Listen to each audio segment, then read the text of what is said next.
J Young Ho. Eastside.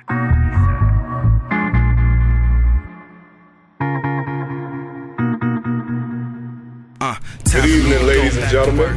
Welcome to another episode of The Round Table. Tonight, I'll be your host and moderator, Michael Barclift, and I'd like to introduce to you my guest panelists. First, starting to my left, I'm Randy Brown. And to my immediate right, Miss Nicki Dandridge. And our special guest tonight, to my far right, King J Young. Peace. All right. Good to have you on the show, brother. Appreciate it, man. Appreciate it. It's a pleasure to be here. All right. Thank you, sir. King J Young is a local artist. He's from the Suffolk area of Virginia, which some people claim is the most slept-on city in the Tidewater region when it comes to musical talent.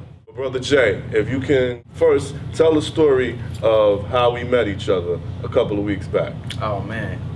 Crazy story, really. Totally true. Nothing's exaggerated, but it was my little brother's birthday. We all went out to eat, and I met Mikey at his workplace. So he was serving for us, and when I got done, or when it was time to pay the bill and everything, I took my receipt and I jotted down my Reverb Nation information and told him to check out my music. And FYI, this is not trap music. It was the exact thing I had in parentheses. So I guess that stood out to him, and he asked me, you asked me, who's King J Young? And he asked me, what type of music I make and everything. We kind of started talking from there, so it evolved from there. And after I discovered that, he also was an independent artist, and we started talking back and forth about, the type of things that he's into and everything, and told me about this show here. And, we said we was going to make it happen, and sure enough, here we are. Right. And soon after that, we had a conversation on the phone, and I asked Brother Jay what I like to ask all artists who come on the show. And the question that I asked is, tell me something about yourself that's unique to you that I'm not gonna hear every single artist say.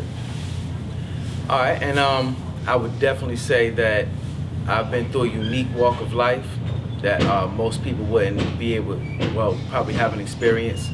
I've lived in poverty-stricken areas, which I still do at this moment. I've lived in suburban areas, middle-class areas.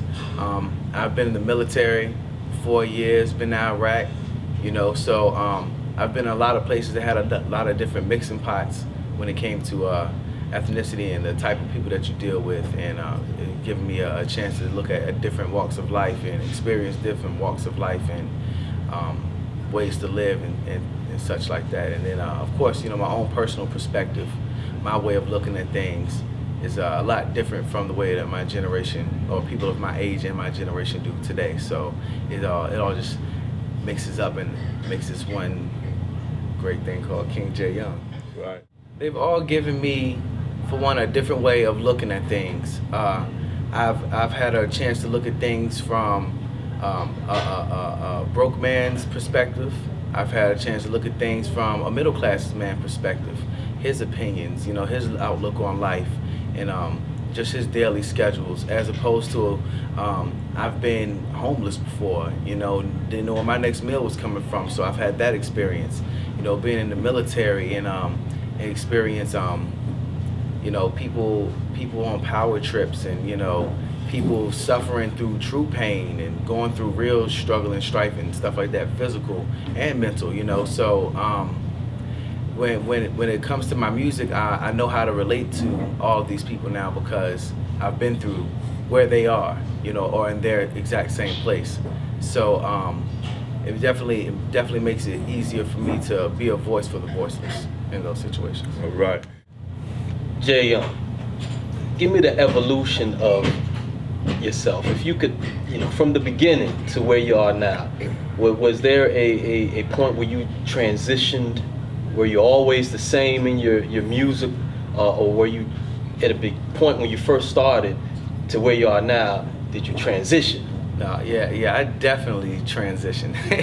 I started off, you know, kind of more making music the way people wanted to hear it, you know, talking about things that people, you know, wanted to hear, which at the end of the day isn't the worst thing, but it wasn't true to who I was. You know, like I said, I was from these poverty-stricken areas to where people, you know, there's a lot of violence and, you know, drugs and things like that. So those are things they wanted to rap about.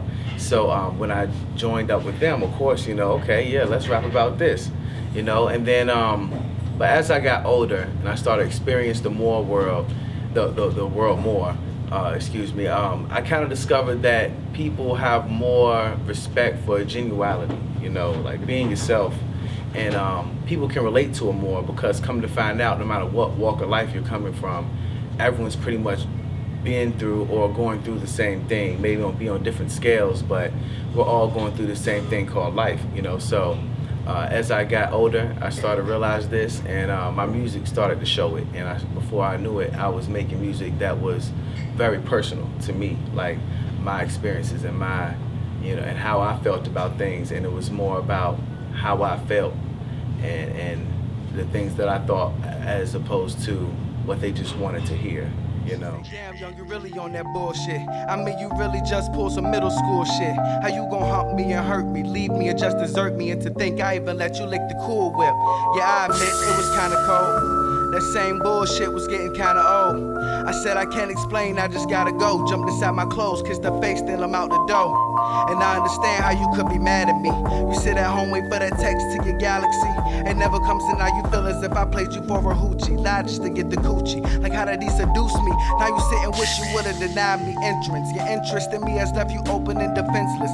It'll be long before another ever gets to climb the fences. No hope in salvaging friendship. I understand why you tripping, goddamn. Told you from the beginning that I couldn't be your man. I just wish you would've listened when I told you that I couldn't give you all of me. I'm married to this game and this game keep calling.